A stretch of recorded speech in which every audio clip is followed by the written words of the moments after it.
to another episode of the Outer Rim Ramble with myself, the Outlaw, Adam Neeson, joined as always by the Jedi Knight, Danny Brown. Danny, I know this is a Star Wars podcast, but do you like Star Trek? You know what?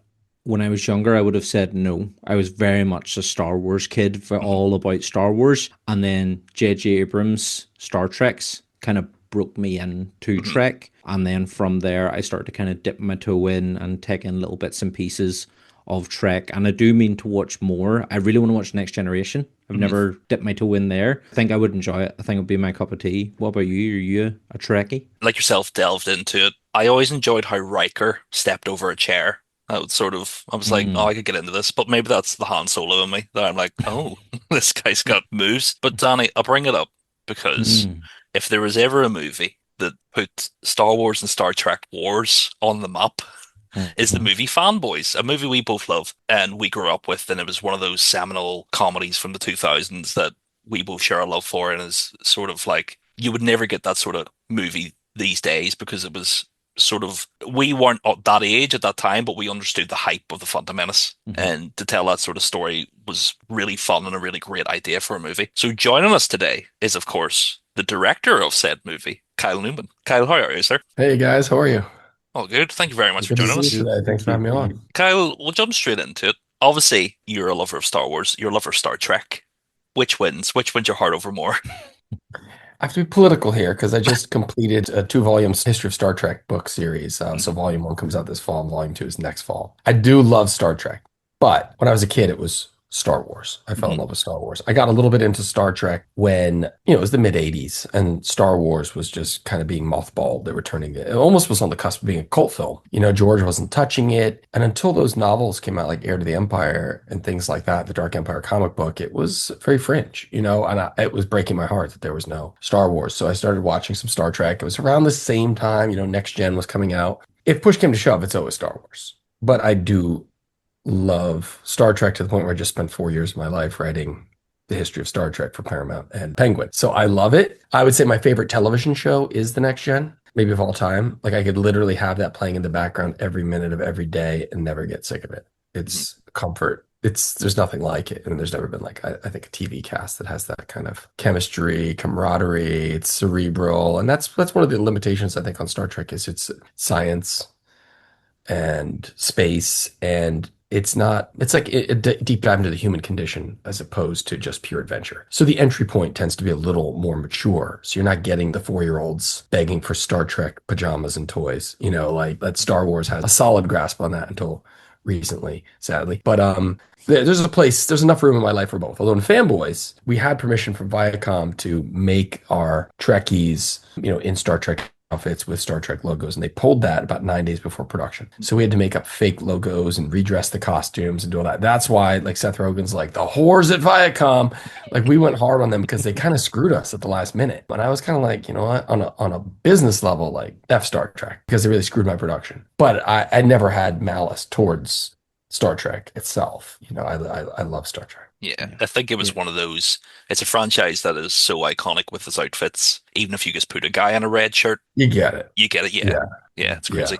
What was the first Star Wars film? I suppose what was your Star Wars origin story? When did you first get into Star Wars? So I got into Star Wars, I think it was later in the summer of 1977. I was probably 1.5 years old. And I don't remember the movie, but I remember the energy of all my relatives after seeing the movie at like maybe it was a drive-in or we were in a parking lot. And I just remember everyone was like buzzed about this movie. I don't know, it's abstract. Shortly after that, they tell me that the first words I could speak were Star Wars words. So I could say Snaggletooth before I could say my sister's name. I could say Greedo before I could pronounce broccoli. I was forever fused with Star Wars. It's just my childhood. There isn't a day that goes by that I don't correlate something to Star Wars, like whether a moral lesson or some type of, filmic reference. It's just Star Wars. You can relate all aspects of life to it. So it is a huge part of my life. It's very foundational. And it started when I was very, very young. And you're wearing a Star Wars t-shirt right now. Was that a fashion choice because you're appearing on the podcast, or would this have been your I have a everyday wear? stack. I have a lot of Star Wars t-shirts. I love them. I don't always wear them, but I don't know. I pulled this one out today and I was like, oh yeah, I'm doing the pod. So it's just happened. But yeah, I only have like a few Star Trek shirts, but I have a lot of Star Wars shirts. Mhm. And in Fanboys, the set dressing is, it's a Star Wars fanboy's dream. All the merchandise and the props and the costumes and everything that dresses that movie. Are those all personal items, or where did that No, treasure trove of Star Wars stuff come from? there's a few personal items. Ultimately, we were an independent movie. We didn't have a huge budget. So we did have to we were filming in Albuquerque, New Mexico and vicinity. And we didn't have a lot of resources. So what we did was we got there, we started meeting the local community, the 501st, and different comic book store, game store owners, people with personal collections there. One fellow was further out of state, but he bust in some stuff. So we had to rely on fans to get their collections to populate Hutch's bedroom. At the comic book store, we did shoot at a comic book store, but we wanted to infuse it with some more Star Wars. The archive was a big thing, making the archive. Those were a lot of people's personal, the Darth Vader, all that stuff was kind of imported from fans. Some of the fans actually got some of the pieces of the set when it was done, like our sliding Death Star door, I think went to the 501st in Albuquerque, or one of the guys there. So it was a true fan effort. Couldn't have done it without, because there's no way we just would have bought it all. And I wasn't based there, and nobody was based there. So we were coming in as outsiders, and we met a whole community. So it was great. They also were the troopers, they got to gear up and put the armor on and be in the movie. It was cool. In the archive, one of my favorite jokes take place, but I want to know if it was an improv because you had the prop or if it was in the script. The Willow joke. That was in the script, and we had to make a fake Willow spellbook, which I still own. Oh, nice. Yeah. It's such a And funny I have joke a to me. little fake Willow wand. It doesn't really look like it, but it was still cool. It's great that you kind of say how, you relied on the fans to kind of come together to help you make that. And now you hear and see how that experience is being used by Lucasfilm, getting the 501st involved with the making of The Mandalorian, for example, bringing them in because they're like, well, how do we Yeah. get this many stormtroopers so quickly, like costume ready? 501st, so it's kind of great to hear you kind of started that. You relied on the fans of Star Wars, and now Lucasfilm, when they're getting into their Yeah. productions, they're just doing the same thing. It's great. Yeah, I think that sometimes you have to be resourceful. You always have to be resourceful. You can't waste money. So no matter what scale you're working on, every dollar counts. If you have passionate people that take care and detail, and they're going to have their costumes be authentic, and they have their own stipulations before you're even allowed to troop, then why not? Why not bring in somebody it means something to, rather than just some random guy that doesn't know how they work or think or move or shoot. So you might as well go for the authentic person who wishes they could be a stormtrooper. It's great. Yeah. And that's it, the fans know everything inside out. And you do too as a fan. So you eat, sleep, and breathe Star Wars. How does that then feed into coming up with the idea for Fanboys and putting together Fanboys? The script didn't originate with me. It was Ernie Klein. And I'd heard about it in 1998 while I was still in film school. And I was like, oh, I want to see that movie one day. And then 4 years later, a friend of mine reached out. I was like, you got to meet this guy. He has the rights to the script, and they're looking for a director for it. And it just made total sense. I was like, I can't believe it's this script that I read 6 years ago that never got made. Then I got involved, and what you do is you bring a lot of yourself to it. So I did a lot of writing on Fanboys. I wouldn't say any character's me, but there's a lot of me in all the characters. So it means a lot. It's very, very personal. The most important thing was capturing the spirit of being a fan. The way fans talk and banter, the way they put so much passion into it, the way, I wouldn't say unhealthily obsessed, but obsession, a lot of people would say is unhealthy. But in this, I think it's an uplifting way. It gives them community and a bond. And I think you go to some place like Star Wars Celebration, you just see that. And you're like, this is real. I mean, these are here, all people here because they love the same thing. And that's what we wanted to capture. It's no different than if you're a sports fan. It's no different than, if you're passionate about something. People for a long time derided people that were into, fantasy and science fiction, and they were like a lesser level. But all it is you're wearing your heart on your sleeve and you love it. And I think it's become much more mainstream over the past 20 years. Star Wars fans, Lord of the Rings fans, Star Trek fans, Harry Potter fans. It's become very mainstream, very public, and it's not frowned upon or made fun of in the same way. Maybe Babylon 5, I don't know, maybe that's made fun of. But for the most part, there's like an upper echelon of fandoms that I think it's cool. It's not like a derogatory thing like it might have been decades ago. And we were trying to, do justice to that. These people weren't losers. I think the studio also was like, why don't we put a crawl at the beginning that says fanboys and then define it as the title flies by, a term for losers who can't get laid and live in their mother's basement. And they wanted to like make fun of the fan base. And we're like, are you out of your mind? Like, you want people to love and celebrate and see themselves in these characters, not look down on them. I don't know what you earn by making fun of these people. And so that was interesting. At that time, people still felt that way, in 2009 when the movie came out, that these guys were absolute dorks, when really they're like kind of like a little bit of everybody in them. So it was important that we remained authentic to what fandom felt like and to show these people as just regular old guys. I think that still very much resonates in the film, and it's Yeah. just like I remember I've actually got I posted this very early on when we set up the Instagram, and you liked the post, and I was like, no way, Cal Newman just Yeah. liked the post of our DVD. But I remember going in, it must have been about 2010ish when it hit the UK, like on Yep. sales DVD, and I was walking through the local DVD store HMV at the time, and it was just sitting in the rack like that, and just the cover, and that's all. I didn't know anything about it. But I just remember seeing the cover and being like, this is a Star Wars thing that I don't know about. Like, what is this? So I bought it and took it home. And just watching it, I was like, this is, I'd started to kind of recognize a few of the comedy faces in there, Seth Rogen and all. And I was Yeah. like, okay. But it just sort of, as Adam said earlier, it just resonates because I was like, oh, this is me. As you say, those characters are bits, elements of the kid I was at that time and the man I am now still. And it's so charming and lovely. And I think even now, all these years on, it still resonates with. Even I was speaking to a friend yesterday about that, we were speaking to you and doing fanboys, and he's like, man, I love that movie. He's like, it's so funny. And he's Oh, like, he's thank not even a you. massive Thank you. Star Wars fan, but Yeah. he thinks Fanboy's great. He thinks it's such a funny movie. So I thought that was just nice that it's still, even after all this time, Fanboys is about lovers of Star Wars, but now there is lovers of fanboys. You know what I mean? It's had that That's lasting cool. legacy too. That's what makes me happy. I mean, it did get the biggest release. They didn't really release it properly. They put us through hell making it, but it's great when you hear people and see people share their affection for it. And that's what matters. We want to make something that people could love and be proud of. And, you know, it's not about box office. It's really about, does it make a connection? So thank you. Yeah, I think me and Danny were talking about this the other day, and it's even through the troubled production and the people involved in the movie, the sort of love and the effort from everybody on the production, from the actors and the writers and yourself and everybody else, pushes the movie forward. And watching the movie now, so many years on, it's like you guys was why the movie is still so relevant. Like all of these names pushed on. So it was like a movie ahead of its time more than anything because everybody in the movie it has went on like Seth Rogen back then. You're like, oh, it's the dumb guy from Knocked Up, but it's like has went on to be, Yeah. what he is, Seth Rogen. It's like Yeah. so you should be proud, Kyle, is what I'm saying. It's like Thank you. it's a very, very funny movie, even though there's bumps along the way, but it's worth it. And it's like that is also shown in the plot of the movie itself. It's like it's a bumpy road, but at the end of the day, everybody got to sit in a theater and watch the movie. But hopefully nobody said, what if it's bad?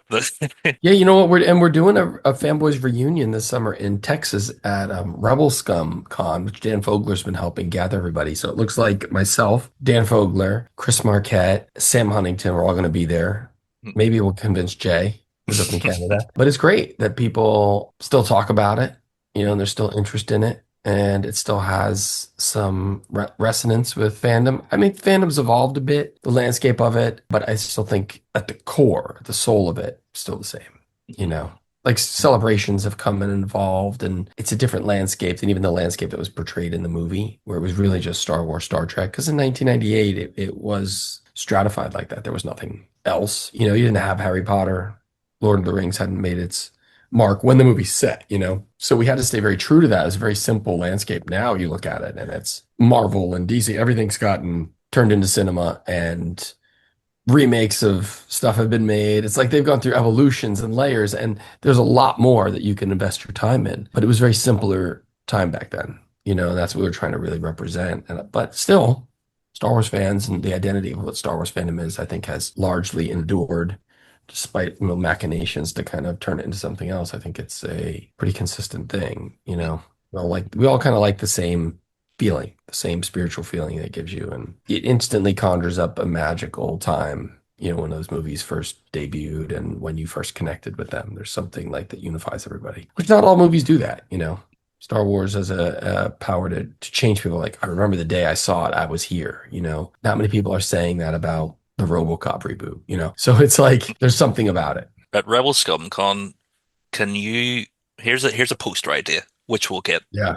Yeah. millions of fans in to come see you guys. All of you guys, right? All of the boys, get the mopeds from the Book of Boba Fett, and Mm. everybody's on the mopeds, and people will be like, "Wow, they're back." Those mopeds. Yeah. You Those love the Did you love the mopeds, space right? Vespas. mopeds? Yeah, there's those space Vespas that were riding around, you know, the town. They crashed through that Ralph McQuarrie concept art. Yeah. Why would they do that? Why would they do that?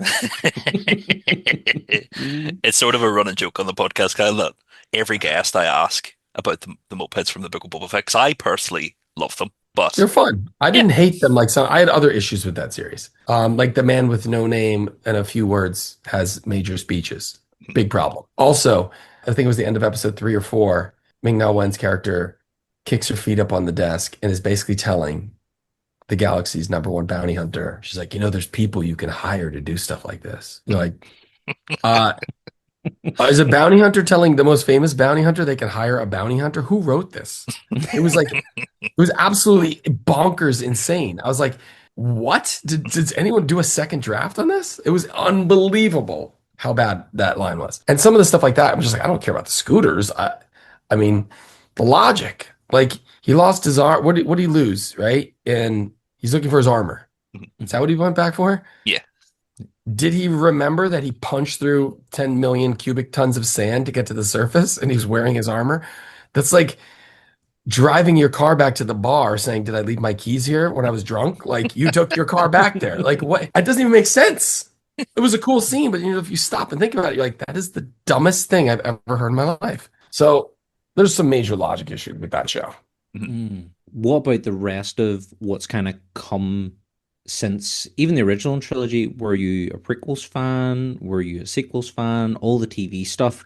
What do you think of the landscape of Star Wars since the original trilogy? Okay, so prequel fan, yes. I think Phantom Menace is magical, spectacular. I read the book before I even saw the movie. I followed all the stuff, and I think I was acclimated. It wasn't a shock to me when I saw that movie. Like, I knew it was coming, and I liked the movie. I saw it maybe 7 times in the first 28 hours. I loved it. I still watch it a lot. It's infinitely watchable. Attack of the Clones is not my favorite of the 9. You know, not I don't hate it, but it's not. I don't think it's as well constructed. And I do love Revenge of the Sith. You know, I do love that trilogy. I think George took very bold swings, virgin birth, city planets, paralleling things, you know, like Hercules and Jesus and all these things in his stuff. Chosen ones, there's big swings. And I think they still resonate, and he's operating on a mythological level. I love The Force Awakens. That trailer was great. I love the movie, has great energy. The casting is impeccable. JJ picked the unbelievable group of people. I think it sets up, you know, if it was a pilot of a series, it'd be fantastic. There's so much potential. A lot needs to be explained. He didn't explain a lot. There's a lot of things you're like, does that make sense? But the way he crafts it at such a pace, you don't stop and think about how dumb some of it is. Not that it's bad. I just think some of it's like, what? But there was really about to be a hand floating through space that traveled from one atmosphere to another, a million light years. Doesn't make any sense. But okay. Last Jedi is a hate crime against Star Wars fans. So I think it's a drive-by shooting on fandom. It completely derailed the franchise. I don't think it's ever fully recovered. It went from like the #1 boys brand in the world globally to not even in the top 20. Nobody wants a Luke goes to a planet to kill himself birthday party. No kid says, Mom, please let me have a suicide party. It's sad. It's a sad, misguided movie. It's a well-made movie. Rian Johnson is a great guy and a brilliant guy. It is a bad Star Wars film, but a well-made movie. Rise of Skywalker has moments I really like. I do like some of the camaraderie. I like getting those people back together after separating them from so long. It has some serious problems as well. But there are moments that are, I feel something, that are great and magical. I like Rey. I love Kylo. I love Ben Skywalker. I think the casting's great. They bring great energy to it. Lightsabers fights weren't as good as they could be. I feel like it was a little rushed. doesn't make sense that there are giant ships under the ground. It's so he has to go get a special key to find himself, this Wayfair device to get himself through this nebula or whatever it is to get to this planet. And then when he gets there, there's like 20,000 guys living in low income Sith housing. And you're like, well, how did they get there? Like, is there apartment buildings for all these guys on the planet no one can get to? And then why did they build the ships underground if no one can get there? Just some things you're like, why? Other than they look cool. So I have issues with it, but at least it was more in the vein of what Star Wars should be, which is serialized, fun. I don't hate the line like the Emperor lives. You know what I mean? That's very Ming the Merciless, Flash Gordon, and that's the origins of Star Wars. There's a lot of selfishness in fandom against the prequels. People expected the movies to age and mature with them. Matrix comes out and one's like, oh, I want cool slow-mo, all these visual effects. I want it to be R-rated and I want it to be like this. And I want it to look steampunk, or I want it to like, shut up. Okay. The Star Wars is Star Wars. It's made for an age group. It's objective storytelling, the way he frames things. It's not that kind of movie. It's not an R action movie. It's not, as much as I love Andor, it's not a dark political drama. It works for one, but everyone that's like, oh, it's the best Star Wars ever, Andor. It's fantastic. It's the best TV show on the air. It's not the best Star Wars, but it was the best TV show last year. And not all Star Wars can look and feel like that, but I loved it. So there's durability and flexibility within the brackets of Star Wars. I remember they were saying, oh, we're going to make a Star Wars as a war film. They're like, last time I checked, it was the Galactic Civil War. They're just using these terms very loosely. I think the genre, Star Wars is its own genre though. And you do have to have hit certain benchmarks to truly participate in it. And there's a magical alchemy, and it's not just lightsabers or sound effects, and it's not just the same characters. There's something mythological and spiritual, and there's a fairy tale. And I don't think a lot of modern Star Wars does that. As much as I appreciate like Clone Wars, I loved it. Rebels, I loved it. Bad Batch, I loved it. Darth Maul, the Maul series. I'm co-writing a graphic novel right now with Matt Miknovitz, who's the showrunner of Maul. I love it. Do I need to see more in that time period? Maybe not. Not right now. I think Star Wars needs a breath of fresh air. I think we need to kind of untether ourselves from some of these familiar characters and go to another place and detach and get back to what Star Wars is aspiration, hope, mythology, fairy tale. I don't care that this is a Wedge's cousin or like enough. Make it stop. Like it's diminishing returns. No one cares about the toys anymore. No one cares about the narratives anymore. Mandalorian Grogu, I'm sure it's going to be great. It's going to be fun. I'm going to be their opening day. I'll probably see it a lot. Is that pushing the ball forward, or are now we doing lateral passing? Star Wars, every time Star Wars touched cinema, it pushed the boundary. It raised the bar. And now it's kind of like, it's just like everything else. It's lost, sadly, in some ways, its gold standard status, where it was the benchmark for how you handle franchise. And maybe they were trying to emulate things like Marvel and do cinematic crossover universes and things. Not everything works that way. The comic book format works that way. There's crossovers and events, and that's just what it is. I don't know if that's directly applicable to something like Star Wars, and it maybe has softened its appeal and kind of muted its bold impact. And I think it needs to be big and bold and all audience spectacle. And I think it needs to be brave. Whenever they make a Star Wars movie, it needs to kind of cross a new line. And that's a tall order for something. So maybe they need to make less. I've got a great trilogy for after this next trilogy that would save Star Wars.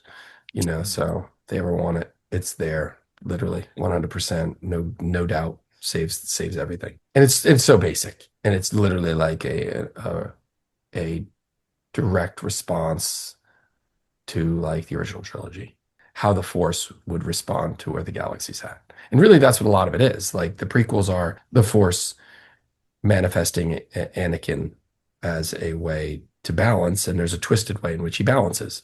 And Luke's generation, his films are balancing the Force, seeing good and love being the unlocking thing, the forbidden thing for Jedi, and the thing the Sith can't even comprehend, love and compassion. On a familial level, that's what saves his dad. It's not the Jedi code, and it's Sith's blindness to it. It's something else. Luke probably wouldn't have went and started a new Jedi Order. He probably would have, it's too late now for them to change this, but he probably would have been like a couple of years back. He's like, you know what? My father balanced the Force. I'm not going to imbalance it. And he would have stepped away. and went back to being a moisture farmer on Tatooine because that's the thing. Most of his life, that's what he knew. This whole thing is not for me, and I don't want to mess it up. And it would have something would have risen out of the ground that forced him to kind of come and be something more. But it wouldn't have been all his fault that the galaxy is in ruin. But I do think the Force being balanced, there would be elements, forces in the universe that would be using that to their advantage or misinterpreting what that means or not handling balance correctly. That the Force would then produce something to help break it open, make it free and wild again. And it would be about undoing the imbalance from the entity that thinks balance is everything.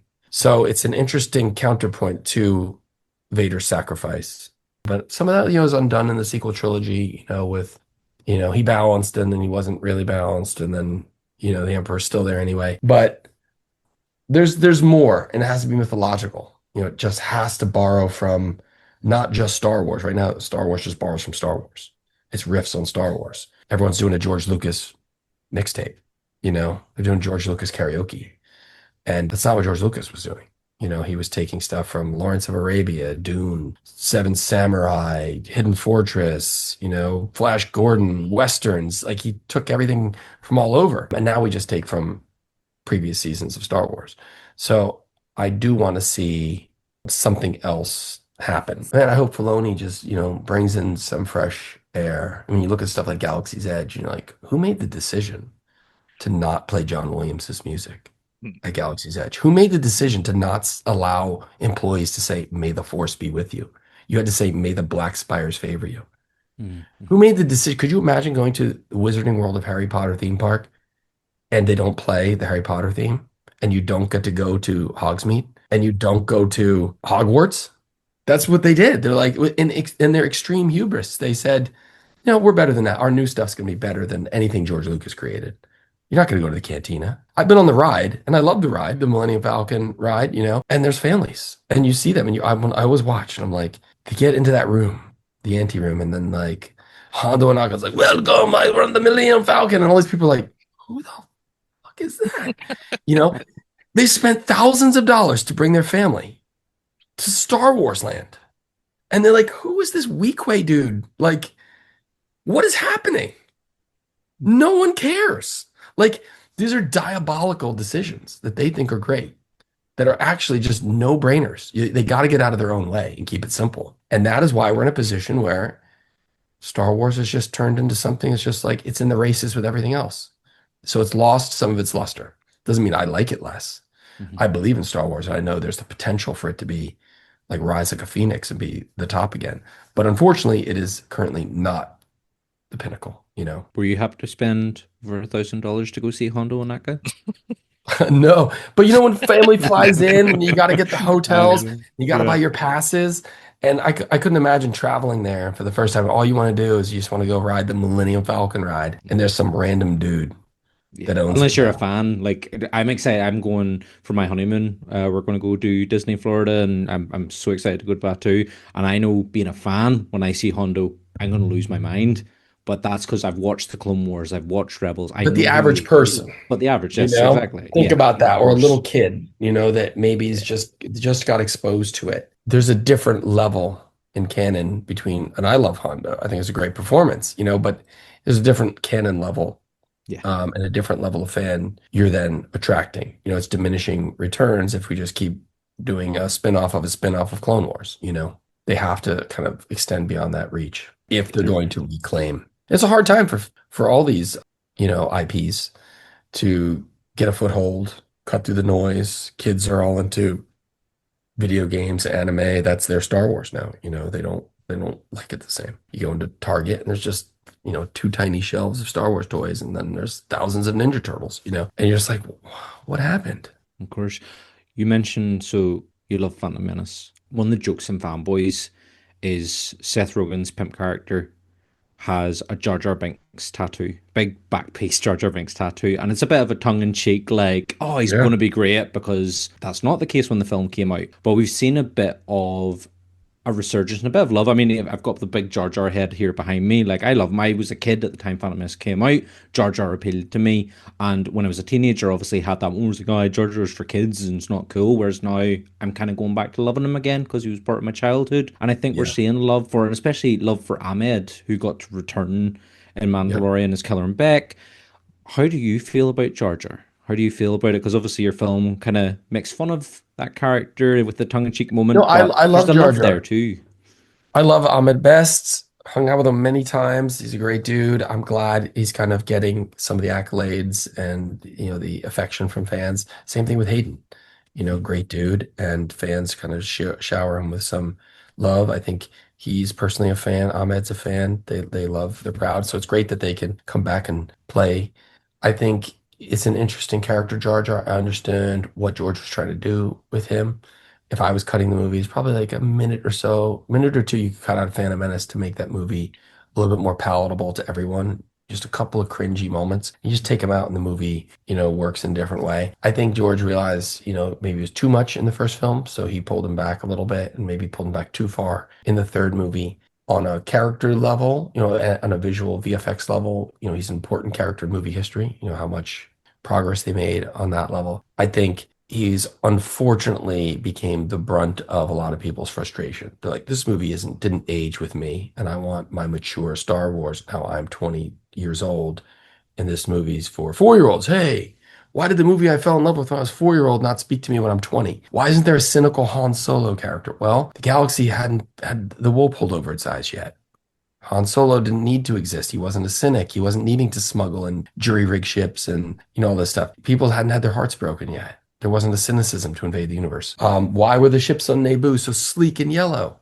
Well, because they hadn't seen conflict in 1,000 years. So it all makes sense if you stop and think about it. Maybe George didn't express it perfectly, but when you understand the deep thought behind it, the design, it all makes sense. Jar Jar is a fun character. A lot of my nephews, stuff like that, were very young when Phantom Menace came out. They fell in love with Jar Jar. The Jar Jar dancing bank and all these things were like was cool, it was fun. Now there is this extra nostalgia for him. I did not like an Aftermath. Remember that book series? Yeah. Another terrible trilogy that tried to replace Heir to the Empire. Awful, awful decision. And they made it that Jar Jar was a sad jester in Theed City begging for change. And I just could not believe that that's what Lucasfilm allowed to be the fate of Jar Jar. It was shocking. So yeah, I find that it's kind of been mishandled in a lot of the ancillary stuff, but it's come back around because of fans. I mean, hold on a second. I grew up with this character. I like this character. Respect this character. Stop listening to like cynical people that don't really like Star Wars, And I worry there's a lot of cynical people that don't love Star Wars. They're just like, hey, I'll go play in a big IP. I'm a fancy name. Give me a show. They don't get it. There's a lot of people that don't get it, sadly. But, Jar Jar's not going anywhere. We can't erase him. Yeah. I don't hate him. He's Did you not like like my top 10, I don't hate the character. did you like Ahmed's comic? Have you checked it out yet? Yeah, no, he's awesome. Yeah, I like the comic. I like Kelleran Beck, his Jedi character. Yeah, it's cool. I like that they're giving him another chance to be in Star Wars in a different way. That's all cool. I think Filoni's a brilliant guy and Filoni gets it. And I think we're going to see some really good stuff under his leadership. Generally, what he touches and what Favreau touches is pretty darn cool.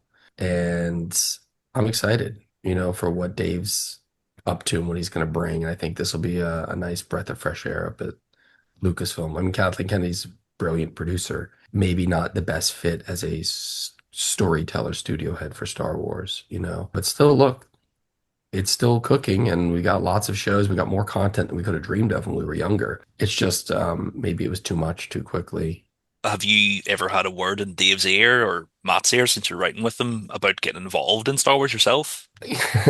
I've known Dave pretty well for a long time. I don't know. I'm not bugging him. He knows where I live.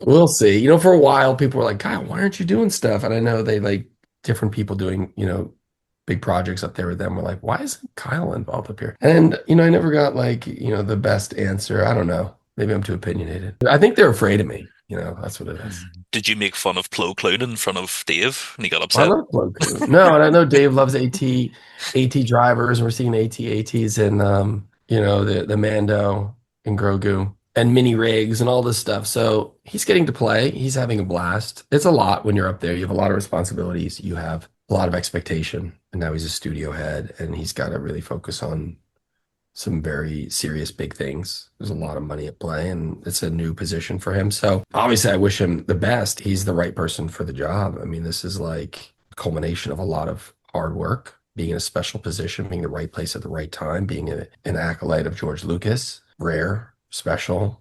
And I think he's like anyone, like no one else can maybe bring Star Wars back to its glory days. Micknovitz is also a brilliant writer. He's been involved in everything: Clone Wars, Rebels, Bad Batch. Now this. He did some of the Tales stuff as well. Like he's legit. He wrote the EA Fallen Jedi, and he's lives and breathes it. So they have good people writing great stuff. The Mall show is awesome. I love Sam Witwer. Great to see him back. I think this is going to be a really great series. I love Maul. I just think it's a tricky character. It's hard. Most people are like, when does this take place? I'm like, it's still because of the Solo appearance, because he's in Rebels and he dies in Rebels, and you're just like, the average person is like, wait, this guy that died and got cut in half. That's the most people on planet Earth are just like, this guy died. What's going on? So people are like, did this happen before that? There's a lot that you have to filter through with a character like Maul. So unless you're in the know, it has a harder barrier of entry. But I think it will serve very well, service in a niche. So I think people are going to talk about the show. It seems like it's very well made. You were a producer on Disturbance in the Force, the Yes, yes. documentary about the Christmas. So talking about deep cuts, things that people probably haven't waded into before in Star Wars. Do you love the Christmas special as much as we do? I do. I remember I hadn't I remember it vaguely. I think I caught part of it the night it aired. We were like at a family event maybe and came back, or maybe this is the story. So we only saw part of it because we were coming back in our station wagon and we missed it. And then I heard about it for years. And then when I was like 16 or something, I went to a convention in New York and I was like, what do you have? What do you have? Star Wars stuff, right? Because it was nobody cared about Star Wars. And this guy pulled out this like cardboard box and he's like, here's some Star Wars stuff. And he had the holiday special. And I was like, wait, what? It was a VHS. And I bought that. And then I bought another copy of it. And I was buying different copies of it to try and get the best copy of VHS throughout the 90s and stuff. And so I had this, it's almost so bad, it's not good. There's parts of it that are pretty dreadful. And then there's the parts that are so bad they're good. And then there's some cool stuff. It's such an interesting look at a very rare point in a franchise, specifically Star Wars, but in anything where it could go either way.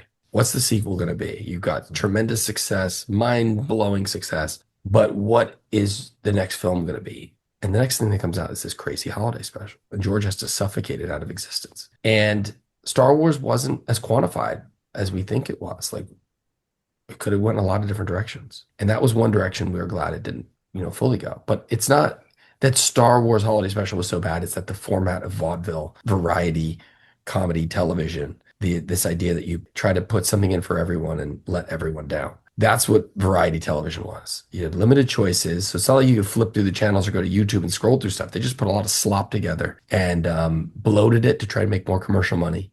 And it became this kind of like fabled monstrosity. So I think it's so fascinating. And it was wonderful talking to all these people that, are still alive that had something to do with it. We got some great people to come and speak about it. And it's not to make fun of it. It's really to kind of unlock on a cultural level what this was for Star Wars at that point in time, and also unlock the framework around it to go, you know what, this isn't like the worst television ever made. It's just Star Wars was forced to partake in the worst television format ever made. And anything you plug into that would have probably suffered. So it's really like a look at late 1970s television landscape as much as it is the special itself. So I'm very proud of that. We made it for not a lot of money and it did very well. It's still sitting, I think, at 100% on Rotten Tomatoes critically. It was one of only the few films in that year that finished with a certified fresh 100. The end of May, we're doing a screening of it at the Forest Moon Festival. We're going to be up at with Matt Micknovitz in Eureka, California area. So it's where they filmed Return of the Jedi and Ewok movies. Also, I have an idea for a third Ewok film to complete the trilogy. I think Lucasfilm should just Oh, make the 30 log film or a graphic novel, just finish the tale. That's what I think they should do. There's more mileage in the Ewok trilogy, and I can't believe there's only two and there's no third one. Why have they dropped the ball there? Then Wicket will be back and the whole deal. I think you should again the sound of a graphic novel. They maybe not so keen on doing a full feature, but I think if you were to pitch the graphic novel idea, like there's definitely you write it, you get a good artist. Will Sliney's Irish, and he's been one of our guests before. I'm sure he'd be keen to come on board. I think that's an idea right there. Yeah, you know what? There's something. It's funny, it's kitschy, but it actually the story itself would be its own standalone thing. It'd be cool, and it actually would play into the fact that, after these movies happen, that Endor's back on the map. It's more a common trade route. So more people from off-world are coming there. And 20 years later, other problems happen there. It's not this isolated little planet that no one's heard of. It's still like a backwater planet, but people pass through.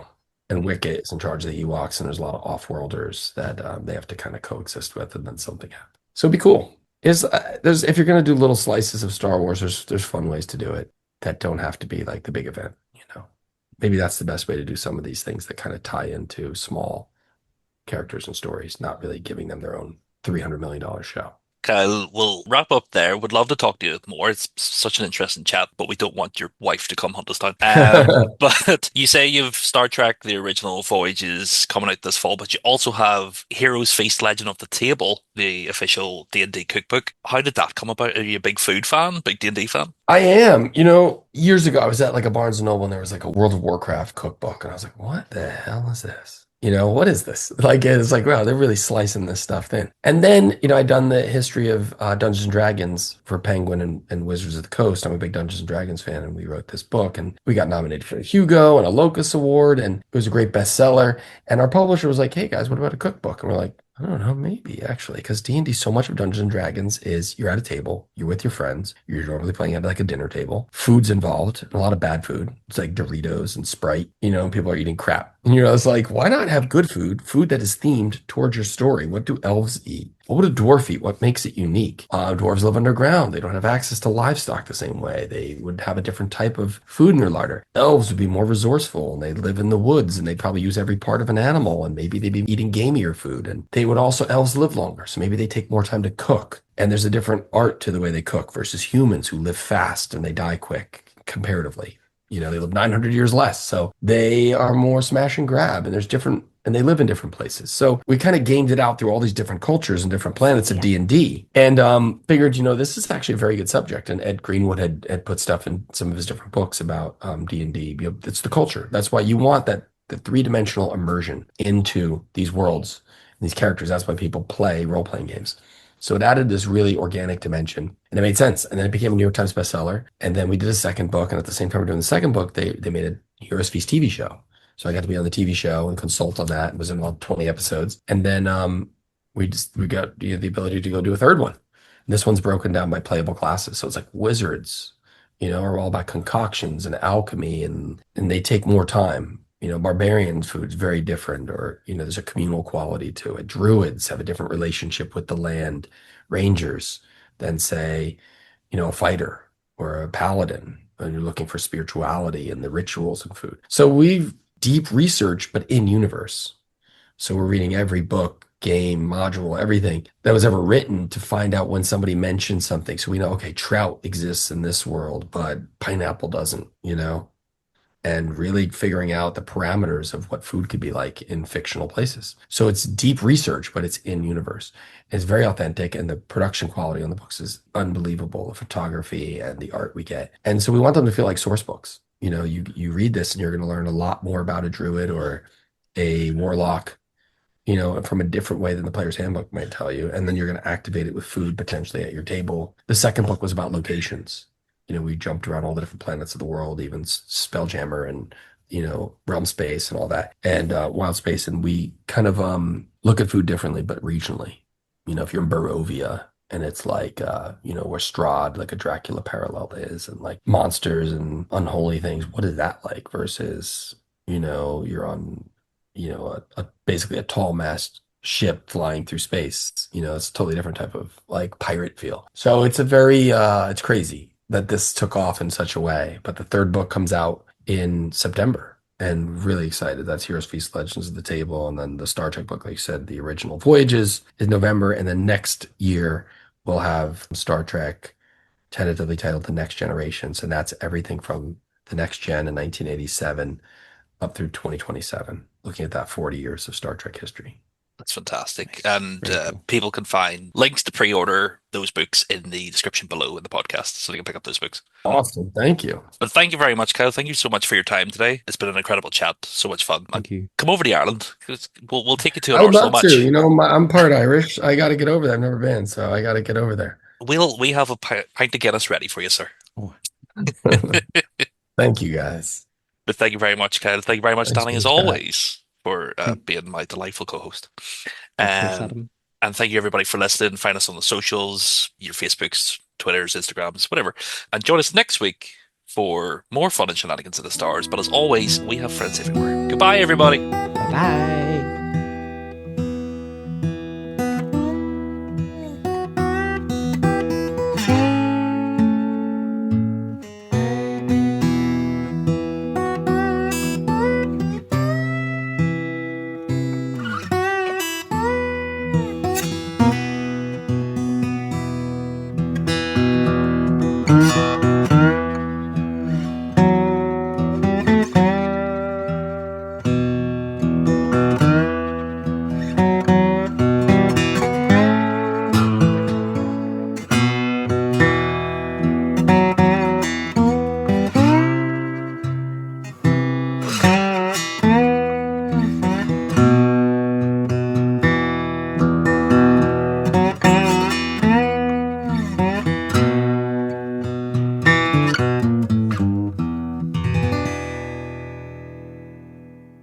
What?